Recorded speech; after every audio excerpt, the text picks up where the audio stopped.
Welcome to the Tech Egg. Don't get scrambled. Enjoy the video.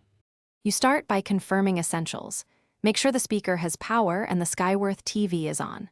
Once done, identify how you will connect Bluetooth 3, 5mm aux, optical toslink, or RCA because each method changes settings and cable needs.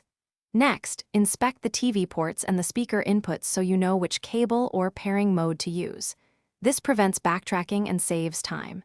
If you have a remote, keep it handy to change inputs and open the audio menu quickly. Now you perform the actual connection.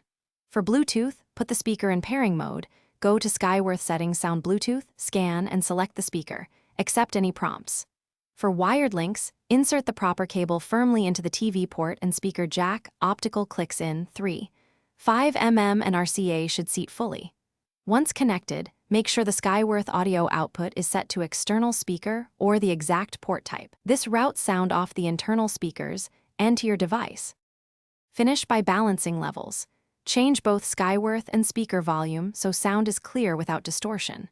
Once done, play dialogue-heavy content and confirm lip sync. If audio lags, enable audio delay or lip sync in the TV sound settings. If you hear nothing, make sure cables are seated, the speaker is in the right input mode or paired, the TV audio output is set correctly, and the speaker has power. As a quick tip, restart both devices if pairing or recognition fails. Thanks for watching. Consider subscribing if I helped unscramble your problems.